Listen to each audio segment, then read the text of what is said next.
Jekalan ana cahya mancur mentara saka tengah-tengah alas Kanyaka nenggih menika cahyaning panah Pandora Den Janaka kalane wis dadi wong buangan 11 taun ana jroning penandang dahat enget dateng juliking Sata Kurawa liwat wengise Prabu Duryudana.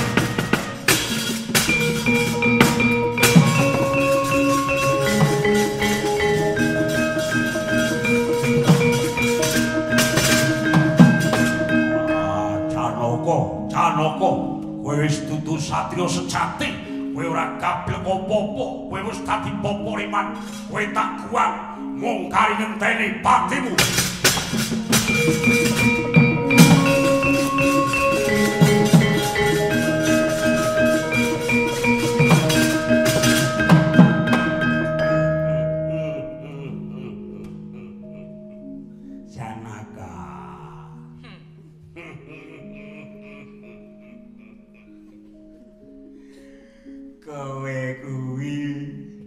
Saiki wis kesiksa batinmu Janaka. Sedelok engkas 12 taun, mongko tak guang meneh 12 taun tegese. 24 taun mudhar ana ngalas.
Dibuang 12 tahun sakniki pun entuk 11 tahun.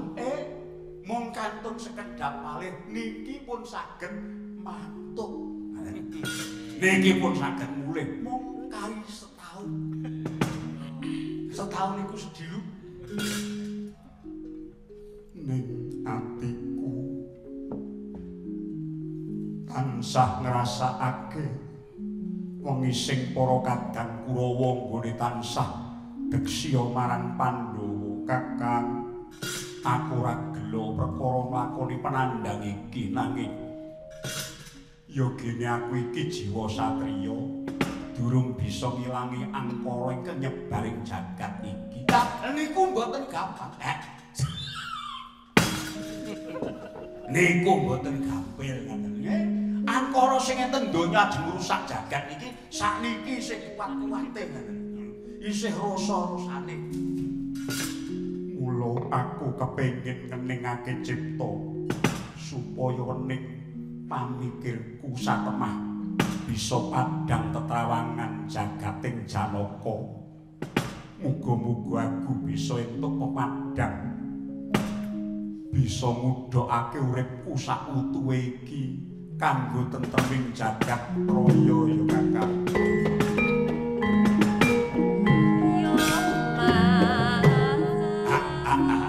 Nggih niku sing jenenge satriya sejati niku nggih ngoten niku.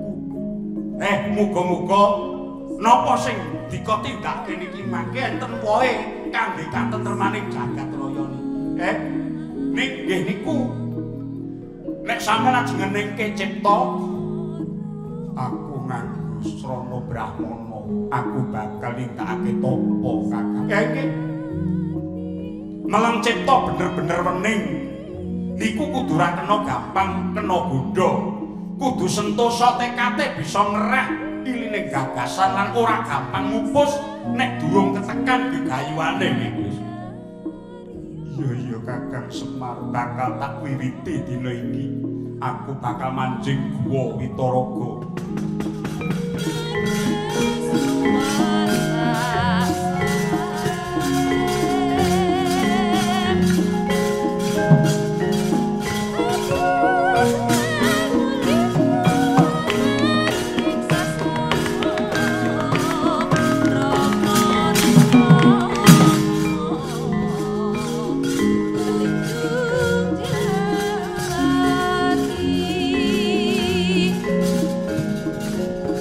Nah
Prabu Kamal Waling ingkang gambira marang ngisesyung metu Prabowo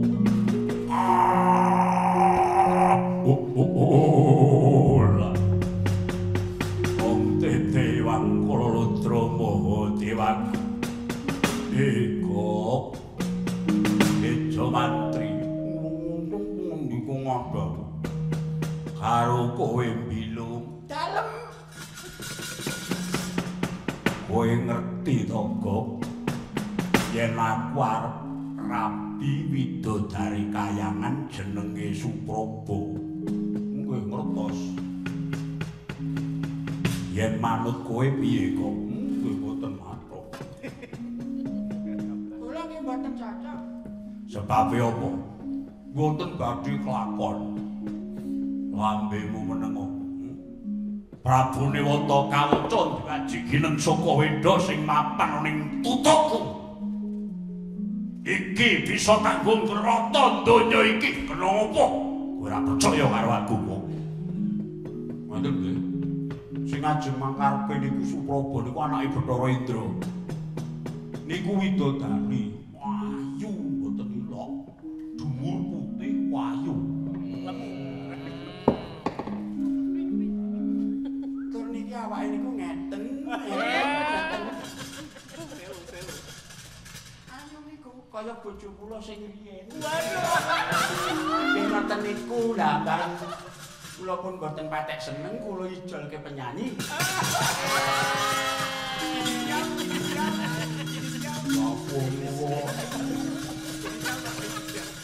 terus dilalah jenenge sami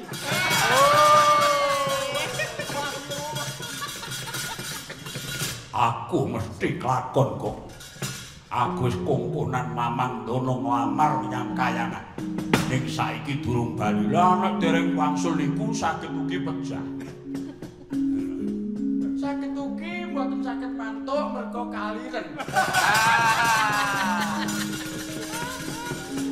nek gek teng mriko selak kuru dereng lemati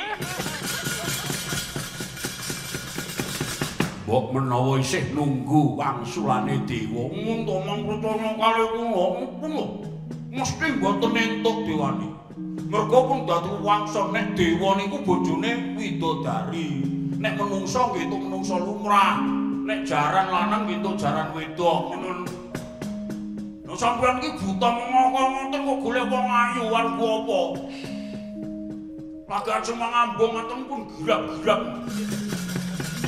Yodo nyepelekke aku arep ngratoni jagat kanthi nelukke para dewa. Siji gawe loro gawe ngrabi Supraba lan nelukke para dewa. Aku dadi ratu ning Triloka. Mboten kelampahan. Ben kendes ora lakon. Mergo sakniki enten tiyang sing namine Begawan Ciptaning niku saged nguasani Triloka.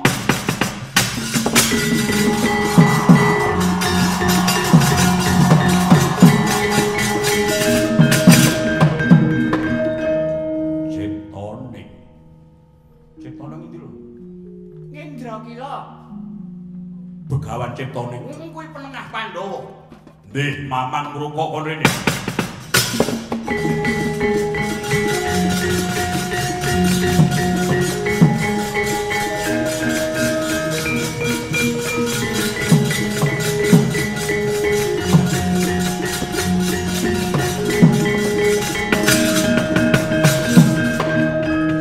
Wonten dawuh Gusti kula Sang Prabu Niwata Kawata. Kowe tak kongkon munggah menyang Gunung Indrakila golek ana mungsuhku sing jenenge Ciptaning tugelen gulune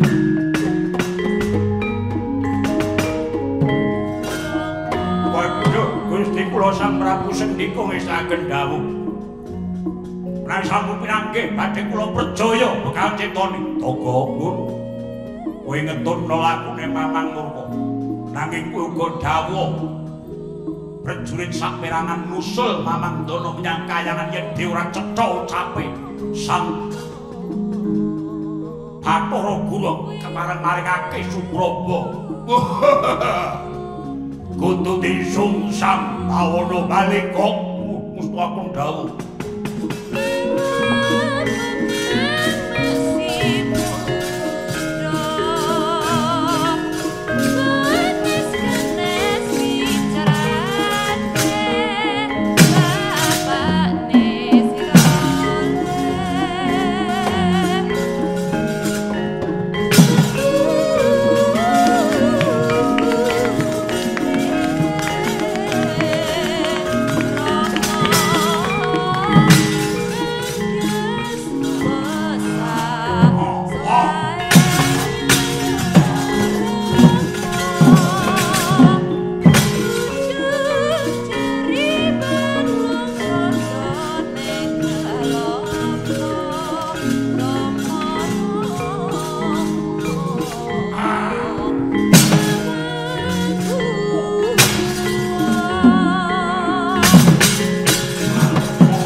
kadulu ukir moyak mayik wong ilahe Patih Mamandana kula wonten pangendika ing adawuh Bathara Indra kowe kok durung kali karepmu piye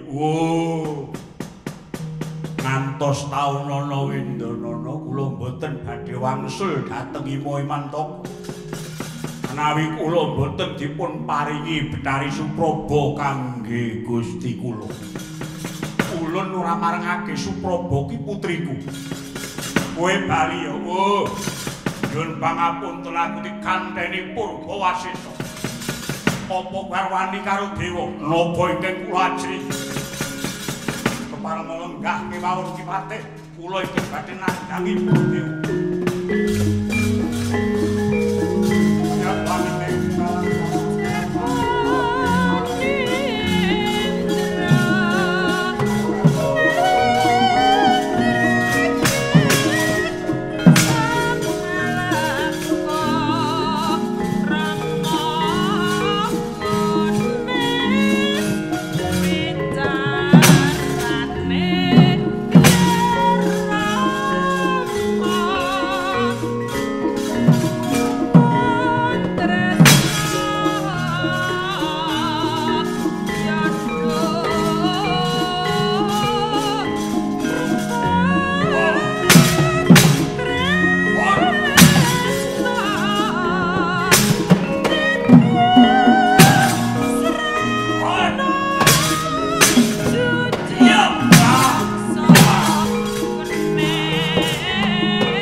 banget. Pencake banget. Ono wangi. Hidungnya kentik, orang-orang tadi orang nyamuk. Weh, buta kucluk. Kuih kau boleh? Buta ni dong. Jadi aku nak gali yuk. Yuk, pelang yuk. Kuih disik, aku disik. Nak iwak nui. Nenek berat ditok ni ya piye mas nak awak penyu.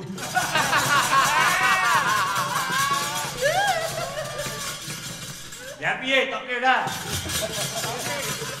Untuk manggung kreasi.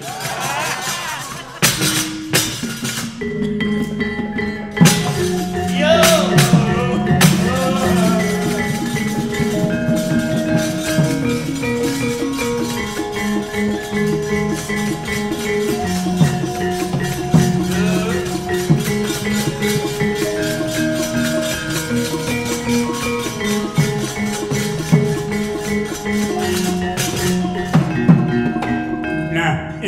Tak boleh.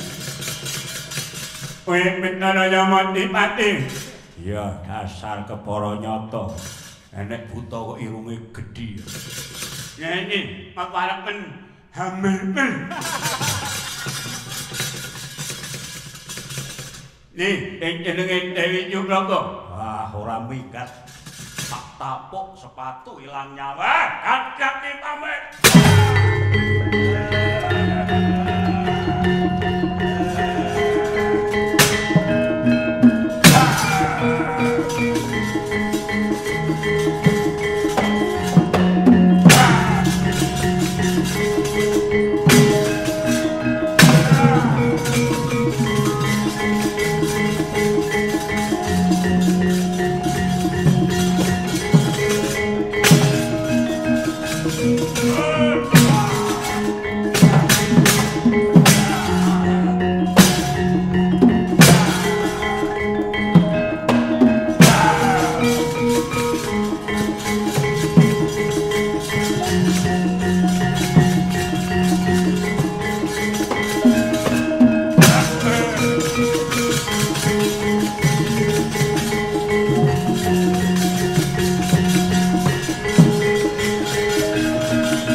Sopo sing maju iki Mamangdono Hayono.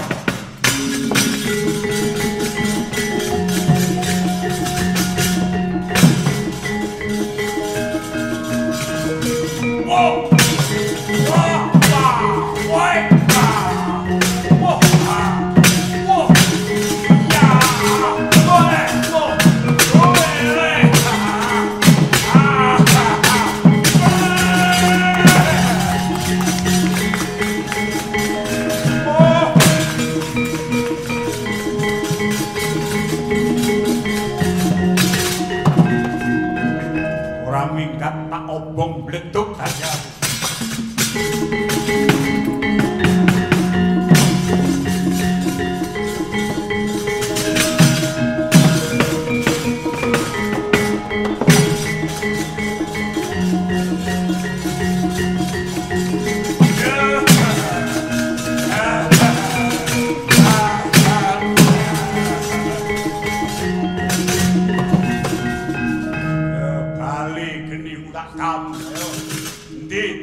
dalu harara sabyor kang lintang kumedhap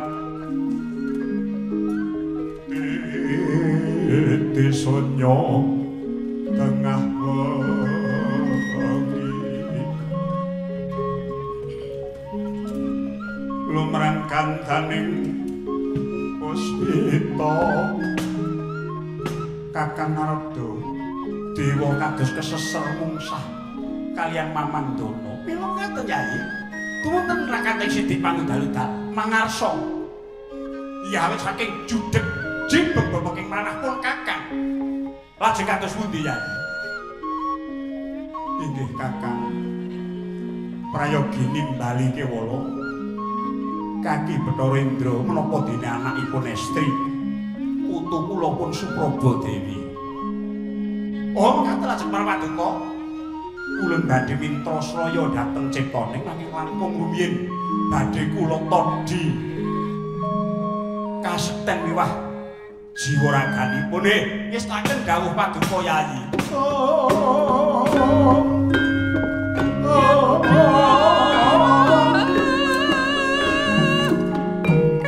nyamung ingkang gemar kongel karusan Indra Kesta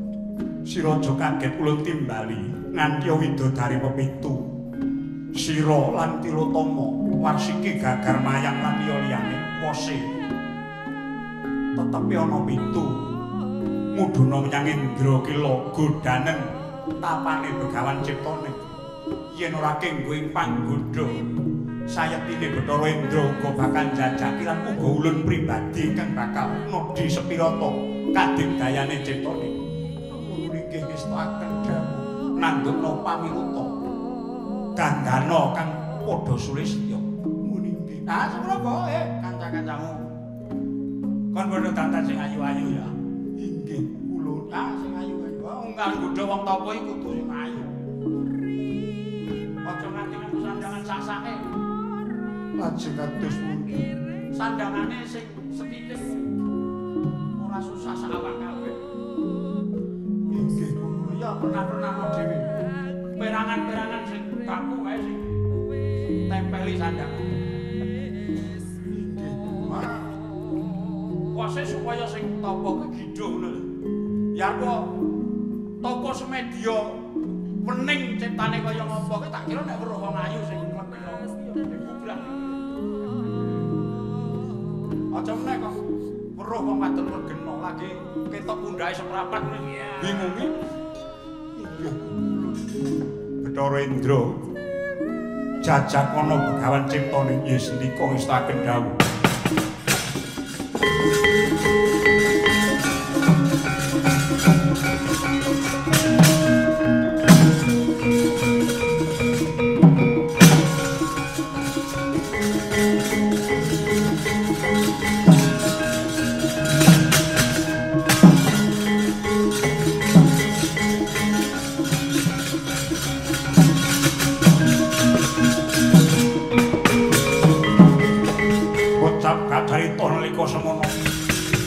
gedhening gara-gara ingkang tuwa saka pangarep-awane Begawan Mintaraga ing gegono munya gumaludhuk kang gegetripan yayah swaraning Dedet Irawati gugur agraning arga Guru Gurnita kagiri-giri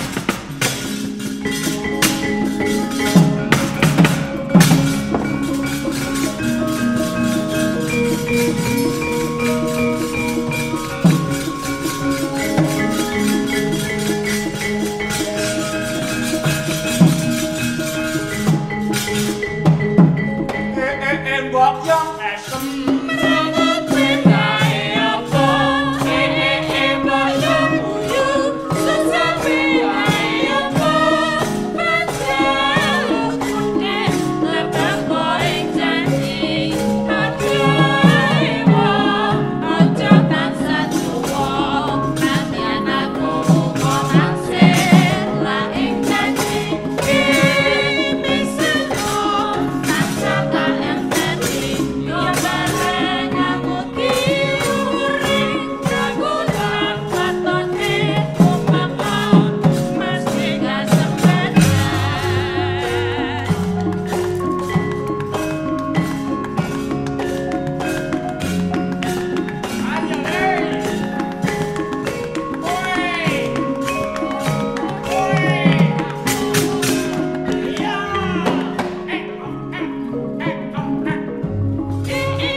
jan hebat tenan. Bengi iki aku kelakon sowan ning Budapest ing Hongaria. Inilah wujud kerjasama antara Republik Indonesia dan Hongaria.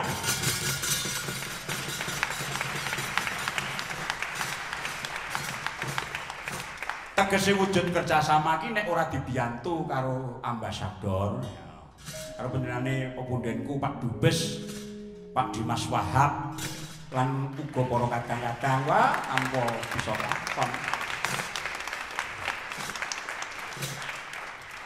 Mula awake dhewe ya kudu matur nuwun karo panjenengane lan uga Pak Yudi, Pak Ivan lan Pak Andras. Wah iya,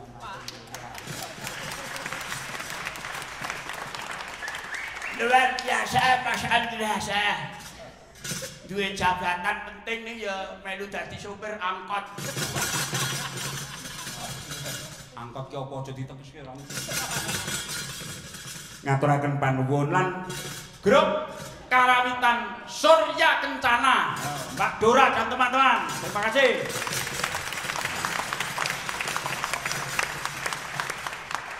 Itu adalah pesinden asli dari Hongaria.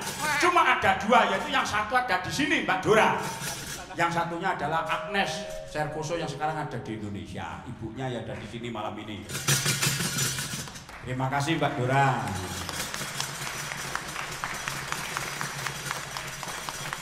Ugi Mas Marton, Agos, Peter, Agnes, Zuzi, Dani, dan lain-lain. Nah, luar biasa, terima kasih yang tak terhingga. Wah, dan yang jelas berterima kasih. Saya dan teman-teman grup Mayangkara hanya beberapa orang itu karena sudah dibawa oleh Sanggar Ekalaya dan Mbak Dr. Keci Emerson yang malam ini menerjemahkan ke dalam bahasa Inggris.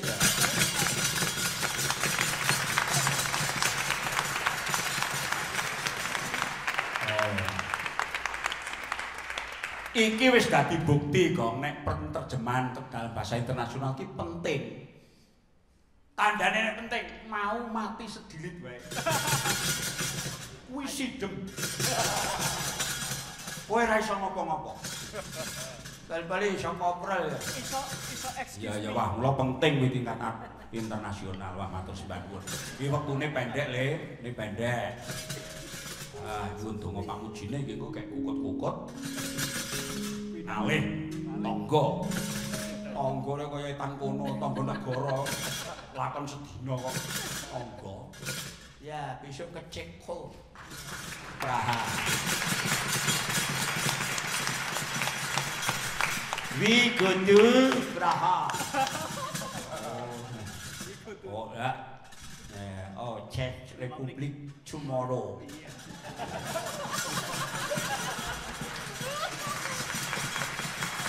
Cek. Ya wah, matur nuwun. Iki gemane wektu Mbak Dora men tampil uler kambang ya. Nek kaya wah, kula aturaken dhumateng Pak Dubes dan teman-teman staf dan semuanya saja pokoknya yang berkontribusi terhadap pertunjukan ini ya. Wong ngaturake panuwun karo Kemendikbud Republik Indonesia kok. Iya. Matur nuwun. Monggo. Sekar pisang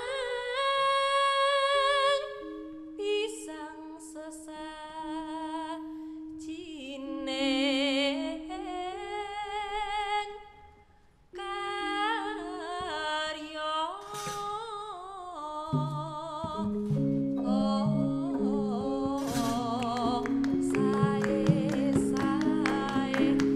sae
Suarane Mbak Dora sinden Hungaria hebat tenan.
Untuk Mbak Dora dan teman-teman dari Arena.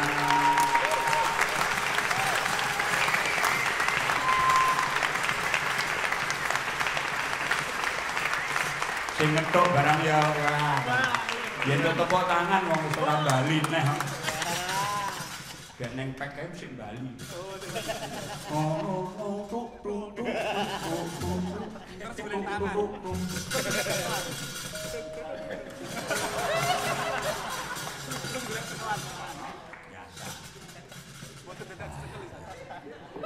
Dadak kali cekel, Pak. Fotonya. Dadak cekel. Top.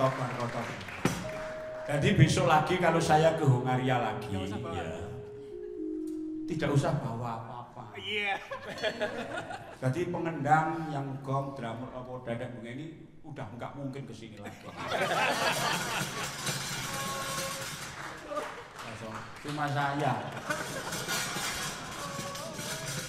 Ya rono kae lho, Ki. Engko kek ndoro kek wis udan ngene topo wae.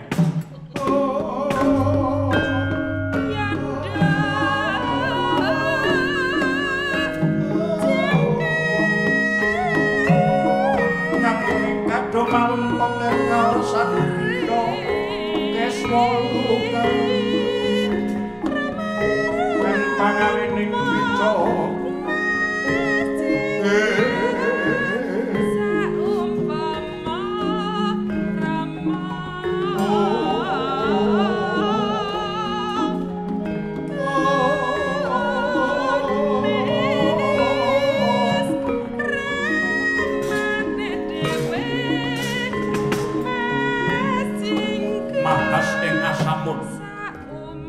sep-sepining supana nenggih sang Begawan Ciptane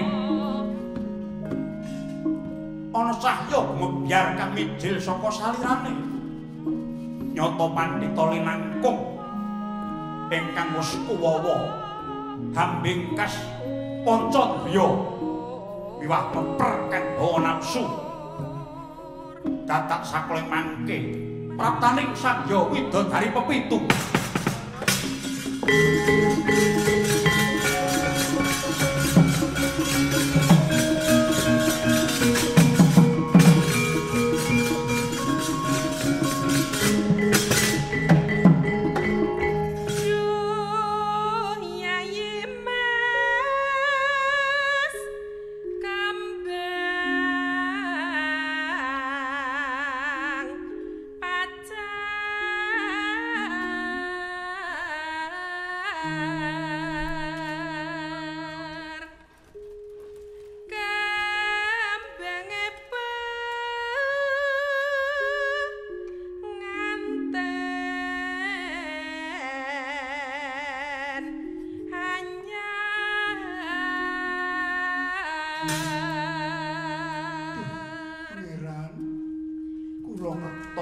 ngandika panengah Pandhawa Raden Janaka ingkang salya ciptaning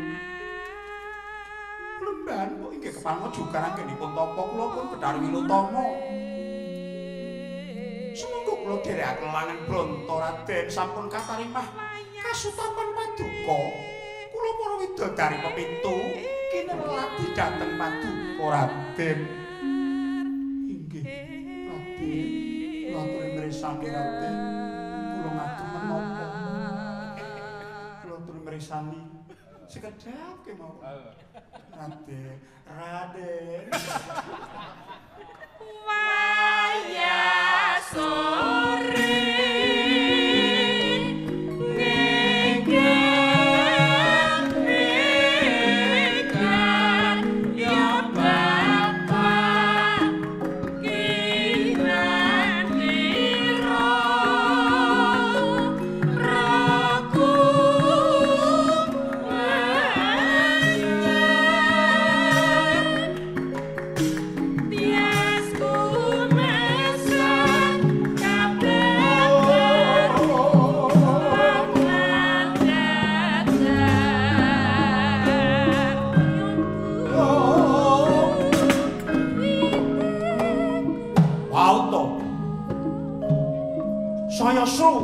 para widodari anggenira memalat memiluta dhateng Sang Tapa Begawan ciptane waneh-waneh solah dawane ana ingkang mijeti sukune ana ingkang gempleki pundhake ana ingkang isik-isik padharane ana ingkang ngelus-elus rambute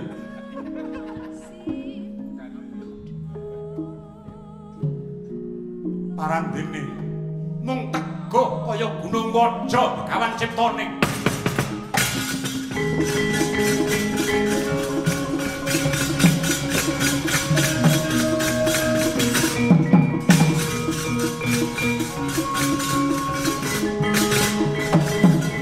Ora padha-padha kang den godhoke ngguh nanging suwe-suwe para widodari malah padha gandrung banyaki.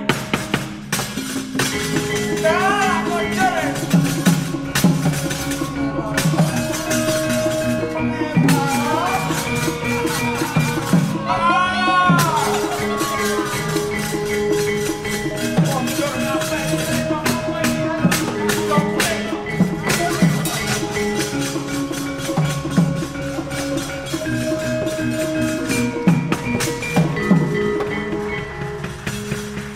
Sirna kang widodari amargi wudaring tapa anenggih praptane pandhita ingkang anyar katon.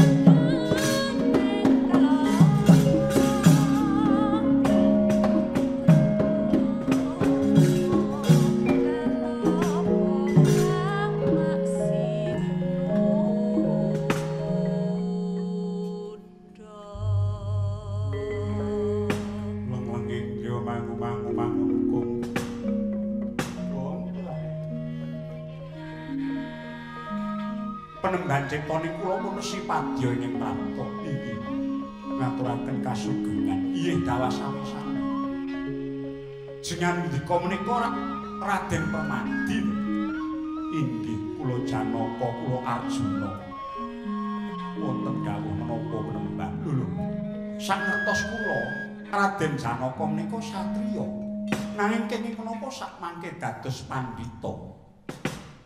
Anggen kula kepengin nggambuhaken lair kaliyan Batos. Ing lair mudi karding batin angesti Gusti Nadyanto jejering satriya. Sipat kula kadidene Brahmana. Oh mila tasih beto gaman. Mongko gaman menika kangge piranti memejahi. Ingkang kula pejahi namung angkara murka penemban. Kabar pisan boten wonten tekad badhe merjaya tiyang ingkang boten dosa. Oh ngaten. Kula nuwun sewu, nanging gegayuhan menika kedahipun namung mligi salah setunggal. Liripun ngeten, menawi dados satriya inggih satriya, nanging menawi pendhita nggih pendhita. Mboten saged pendhita kok satriya, satriya nggih pendhita. Lajeng kados pundi? Benten kaliyan tiyang nabuh gamelan nggih. Gendher nggih saged rebab nggih saged nendang mboten menapa-menapa. Nanging menawi pendhita nggih pendhita, satriya nggih satriya. Jebaning manah kula sampun matur ing ajeng bilih. Najanta kula jejering brahmana nanging namung kinarya ngenengaken jatining pamikir supados tinampi kasutapan kula. Sasampunipun wening ciptaning manah kula, sageta kula tetep wangsul malih dados jiwaning satriya. Saya malih menawi kula pikantuk dedamel ingkang ampuh kenging kinarya mbrasta angkara murkaning jagat tegesipun gesanging Janaka menika wonten ginanipun tumrap rahayuning bawana. Lho.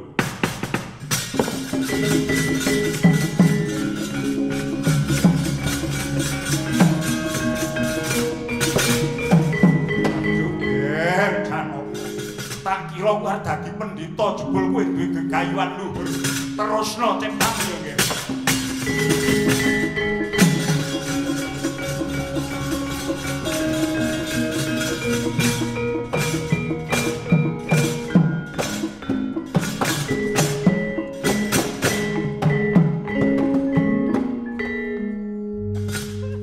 Nggih ngoten niku carane. Diajari bendina kok. Ah nek ndang ngerti niku dilalih kok niku mboten apa. Kejaba nek sing teng ngarep niku goblok lah niku. Kowe aja guyon, Kak. Iki mau Bathara Indra rawuh mrene. Ya nggih kula pun ngerti wong sampean digodha wong wedok do uda-uda nggih mboten kenggo. Wong semono ayu kabeh nek sing elek kok ya noleh wae ora. Waduh. Wong sing digodha anak-anak kula wah mesti doteng pecicil kae.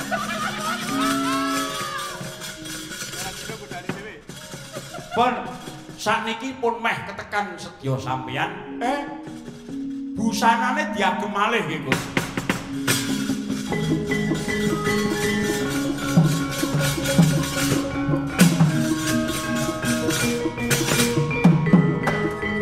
Ngaten mawon. Gareng Petruk karo Bagong nganti udut penjawi. Gareng dengan Petruk. Niku nek mboten golek kebul-kebul niku cangkeme tengi. Oh, senengane ngrasani sing ora-ora. Aku ki nek diceluk ya mlebu apa udut lah. Tapi tak sumet ya terus tak mateni.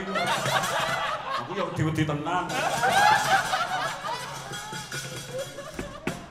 Drontos ae. Ayo mlaku-mlaku. Ampun mlaku-mlaku terus mengke ndak kesel. Sampeyan niku teng negarane sampeyan niku mboten kulino mlaku. Ana aku cendhek cilik kok lho manuk. Ha mesake wege Bagong iki. Awake gedhi kok. Mlaku idan-idan. Ayo Kakang aja kesuwen Kakang.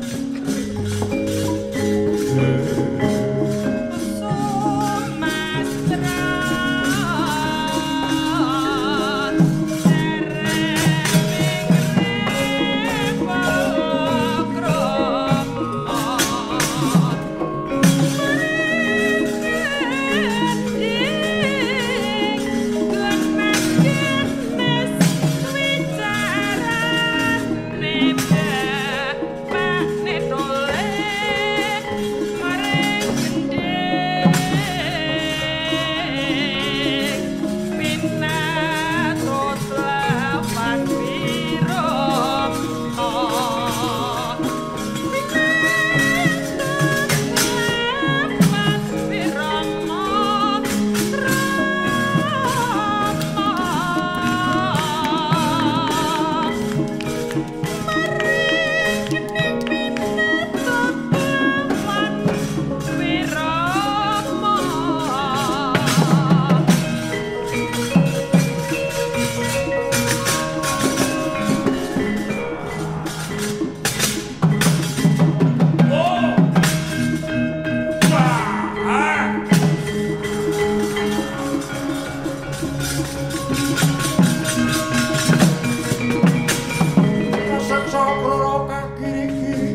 isih songo. Aku seneng nek ganggu. Endi ciptane lho? Mengke ra nggih ketingal ya obrak-abrik alas.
Begawan ciptane sirna sipating buta manang murka dadi celeng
apa penditar mangan iwak celeng.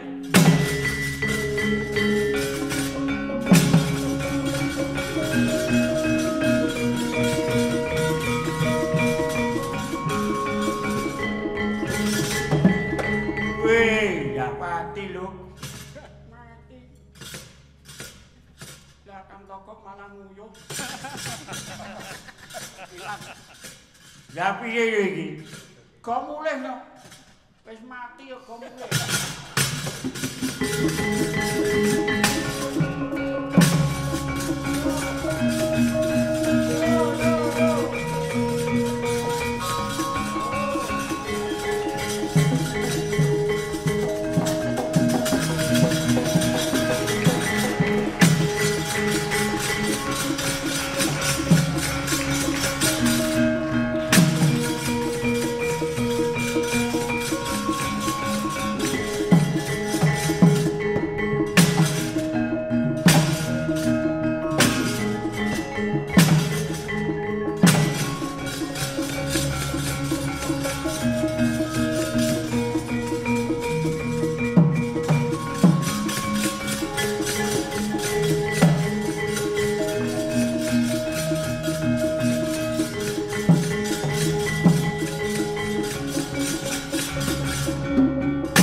Sabdaning kukiloring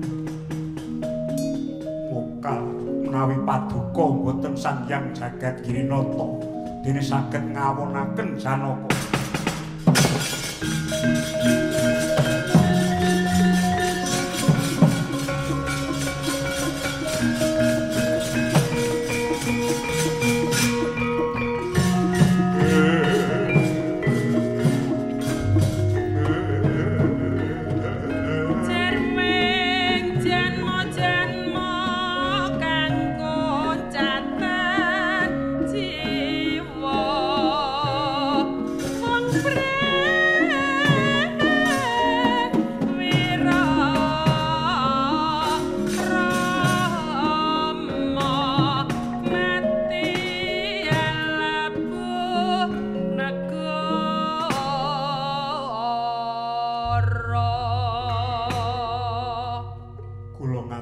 Pangabekti pukulun Sanghyang Guru. Iya Kaki.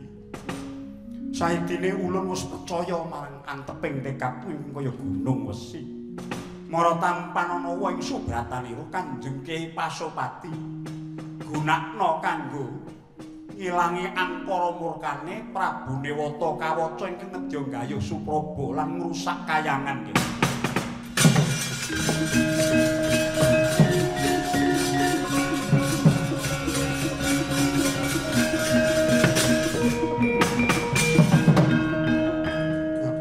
Panuwun pukulun patenono dhisik patihe sing jenenge Mamandana istaken dawuh paduka saha Bathara ane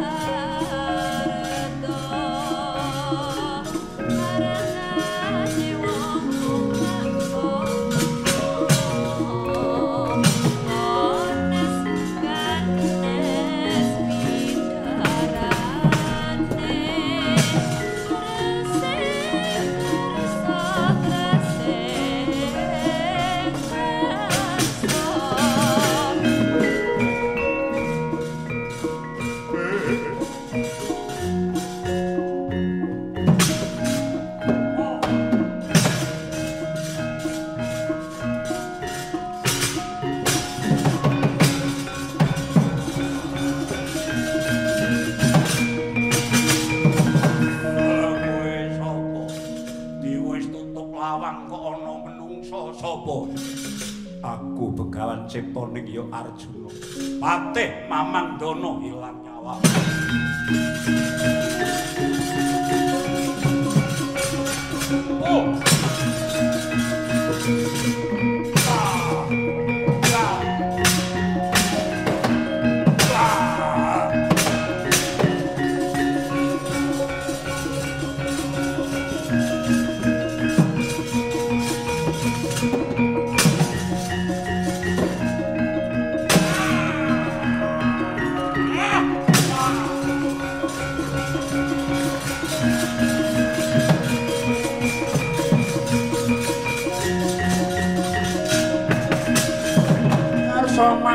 ngerangi jagat dok mungut aneh sapucah ing ukir marbaba bang sumirat kena soroting surya bekolan kuno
asmaraku wong ayu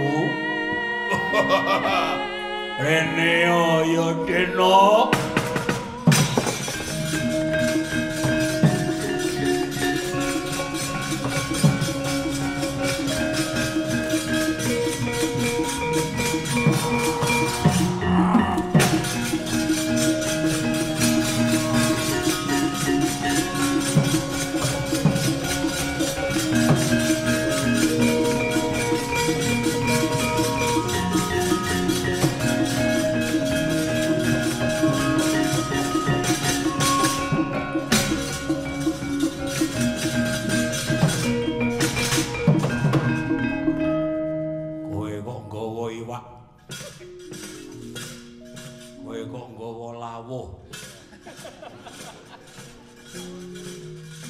iki ya apa lho lagi namung sing derekke maono kok lho mula kowe iki gatekno iki mamang murka kesedo dadi celeng saiki dipateni karo ciptane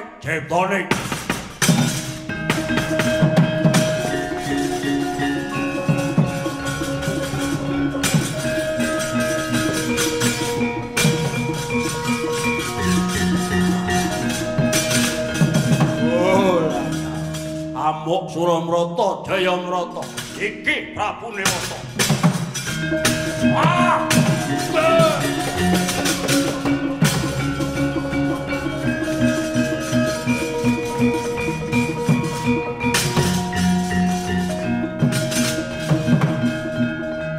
kowe sapa Prabu Newata Kawaya kowe Begawan ciptaning ya Janaka lha iki.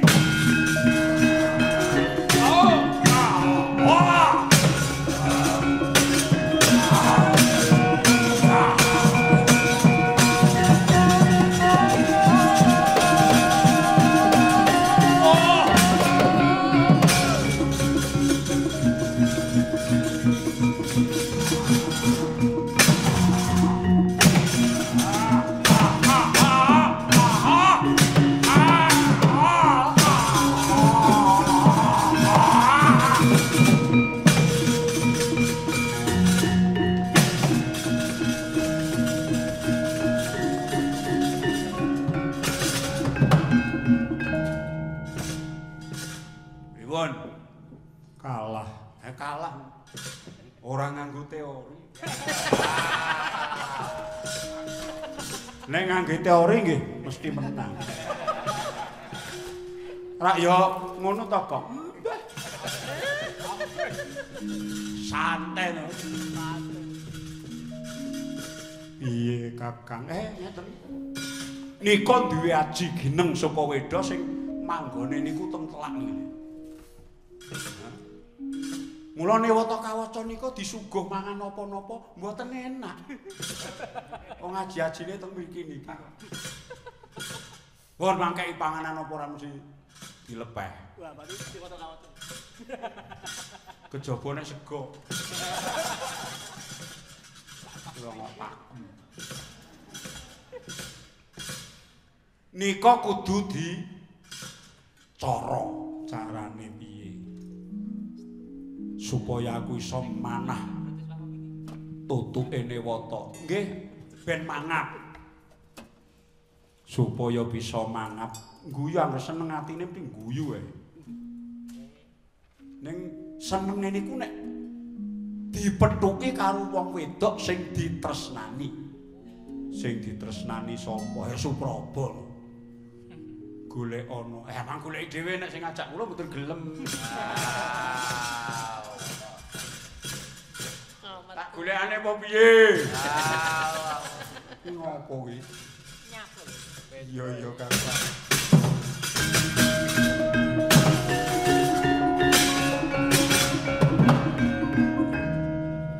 Awake dikon ngurung tepung kok awake nemoni Newata. Kon ngopo kon nggodha ben guyu. Tak godane. Banjur mengko tak panahe tutuke.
Supraba kowe kok teko kene ni Mas.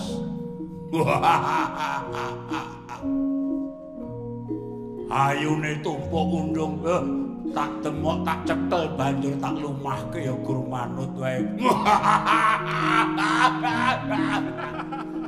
Tegese dewa iki wis rumangsa kalah banjur kowe diterke rene.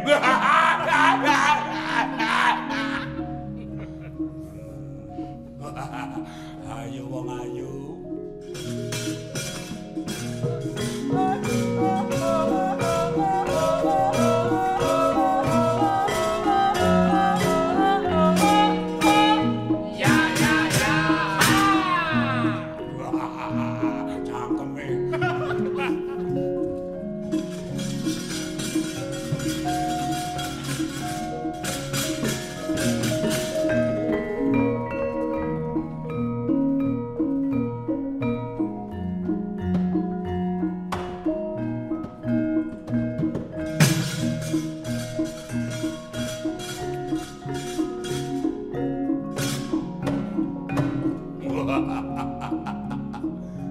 Dadi bojoku njaluk apa wong ayu? Kaki opo kowe njaluk apa? Ora remeh kowe dadi bojone Newata Kawaca. Ora remeh. Kowe tetep dadi nimbok ratu.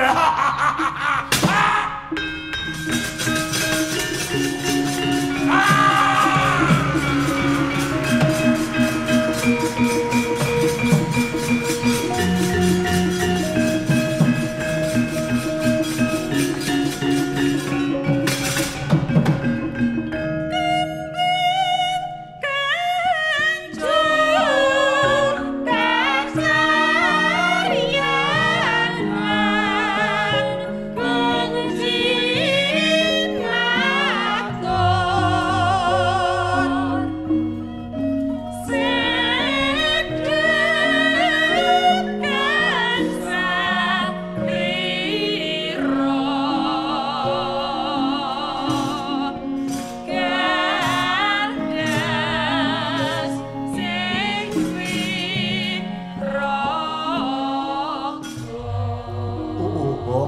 Geng Janaka kula wonten dawuh. Sirawa swases wisas angkara gunging jagat iki satemah ing bawana anane mung tentrem. Wis ora ana peperangan maneh merga ratuning angkara usirna.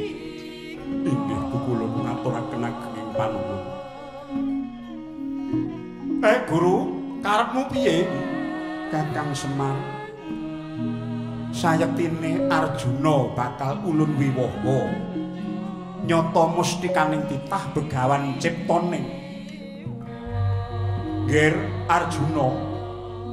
Ya kaya ngono iku panguwasa kang kleru nggone matrapake tumindak. Aji gining saka weda mung dienggo jarah rayah lan nuruti napsune wong murka. Mula nyebar kasangsaran awus kanistan.